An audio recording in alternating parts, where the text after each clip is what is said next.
Welcome to Aadhi's kitchen. இன்றைக்கி ஒரு ஈஸியான டேஸ்டியான இன்ட்ரெஸ்டிங்கான ஒரு ரெசிபி பார்க்க போகிறோங்க. ஆமாங்க, காலிஃப்ளவரில் ஒரு டேஸ்டியான பக்கோடா எப்படி செய்கிறதுன்னு பார்க்க போகிறோம்.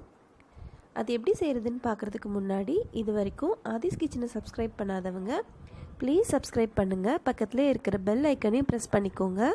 அப்போ தான் நான் போடுற வீடியோஸ் உடனுக்குடனாக உங்கள் மெயிலில் தேடி வந்து சேரும். இப்போ வாங்க நம்ம இதை எப்படி செய்கிறதுன்னு பார்க்கலாம். இது செய்கிறதுக்கு நான் ஒரு 1/2 கிலோ போல் காலிஃப்ளவரை நல்லா ஆஞ்சு அதை கொதிக்கிற வெந்நீரில் போட்டு, அந்த கொதிக்கிற வெந்நீரில் மஞ்சள் பொடி ஒரு பிஞ்ச் போட்டிருக்கேங்க, ஒரு பிஞ்சு உப்பும் போட்டிருக்கேன். போட்டு நல்லா கொதிக்க வச்சுட்டு அதை இறக்கிடுறேன். இறக்கி அதை வடித்து ஒரு பாத்திரத்தில் போடுறேன். அதுக்கப்புறம் அதில் ஒரு 2 ஸ்பூன் போல் இஞ்சி பூண்டு பேஸ்ட் போட்டிருக்கேங்க. தண்ணியை நல்லா வடிச்சிட்டு போட்டுக்கோங்க. 2 ஸ்பூன் இஞ்சி பூண்டு பேஸ்ட்டு அதில் எல்லா பக்கமும் கோட்டாகிற மாதிரி போட்டிருக்கேன். இப்போது இது கூட காஷ்மீரி மிளகாத்தூள் 2 டேபிள் ஸ்பூன், 1 ஸ்பூன் போல் உப்பு, அப்புறம் தனியாத்தூள் 1 டேபிள் ஸ்பூன், அப்புறம் கரம் மசாலா ஒரு டீஸ்பூன். ஓகேவா? இது மட்டும் நல்லா போட்டுக்கோங்க. போட்டுட்டு கலந்து விட்டுருங்க. எல்லா பக்கமும் இந்த மசாலா ஈக்குவலாக இருக்கணும். இந்த காஷ்மீரி மிளகாத்தூள் இல்லை அப்படின்னா நீங்கள் நார்மல் மிளகாத்தூளே போட்டுக்கலாம். காஷ்மீரி மிளகாத்தூள் போட்டிங்கன்னா தான் நல்ல கலர் வரும். அதுக்காக தான் நான் உங்களுக்கு இந்த காஷ்மீரி மிளகாத்தூள் போட சொல்கிறேன்.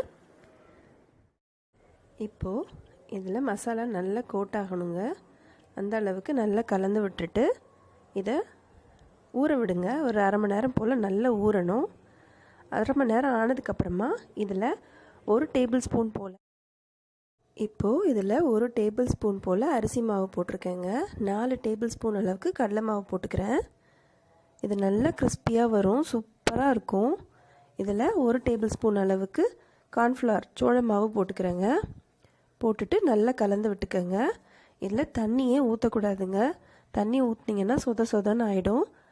அது வேக வைக்கும்போது அதில் இருக்கிற ஈரப்பசையே போதும். 10 நிமிஷம் நம்ம வெந்நீரில் போட்டோம் இல்லையா, நல்லா கொதிச்சிருந்தது இல்லையா, அதுலேயே உங்களுக்கு ஈரப்பசை இருக்கும். அந்த ஈரப்பசையிலேயே நம்ம இந்த மசாலா போடும்போது நல்லா எல்லா பக்கமும் மசாலா நல்லா பிடிச்சிக்கும். இதுக்கப்புறமா நீங்கள் தண்ணி எதுவுமே ஊற்ற தேவையில்லை. தண்ணி ஊற்றுனீங்க அப்படின்னா மசாலா தனியாக பிரிஞ்சு வந்துடும். அதனால் தண்ணி ஊற்றவே ஊற்றாதீங்க. எல்லா பக்கமும் மசாலா நல்லா படுற அளவுக்கு கலந்து விட்டுக்கோங்க. நான் திரும்பவும் சொல்கிறேன், 4 டேபிள் ஸ்பூன் அளவுக்கு கடலை மாவு, 1 டேபிள் ஸ்பூன் அளவுக்கு அரிசி மாவு, 1 டேபிள் ஸ்பூன் அளவுக்கு சோள மாவு. இப்போது எண்ணெய் நல்லா சூடாயிடுச்சுங்க. இதில் நம்ம மசாலா போட்டு வச்ச காலிஃப்ளவரை போட்டு நல்லா பொரிச்சு எடுத்துட வேண்டியது தான். நல்ல பபிள்ஸ் வருது பார்த்திங்களா? அப்பப்போ திருப்பி விட்டுக்கோங்க. மீடியம் ஃப்ளேம்லேயே வச்சு செய்யுங்க, இல்லைன்னா கறியிடும், உள்ளே வேகாது. முதல்ல 10 நிமிஷம் வெந்நீரில் போடுறதுனாலேயே உங்களுக்கு ஓரளவு பாதி அளவு குக்காக இருக்கும் காலிஃப்ளவர். அதனால உங்களுக்கு சாப்பிடும்போது நறுக்குன்னு இருக்காது. நல்லா உள்ள சாஃப்டாகவும் இருக்கும், வெளியே கிறிஸ்பியாகவும் இருக்கும். இதை கண்டிப்பாக ஒரு தடவை ட்ரை பண்ணி பாருங்கள். ரொம்ப ஈஸி, ரொம்ப டேஸ்டி. குழந்தைங்க திரும்பி கேட்டு வாங்கி சாப்பிடுவாங்க. இதை எப்படி இருக்குன்னு நீங்கள் ட்ரை பண்ணிவிட்டு உங்கள் ஃபீட்பேக்கை மறக்காமல் கமெண்ட் பாக்ஸில் கமெண்ட் பண்ணுங்கள். இன்னும் ஒரு இன்ட்ரெஸ்டிங்கான ரெசிபியோடு உங்களை மீட் பண்ணுறேன். பாய்.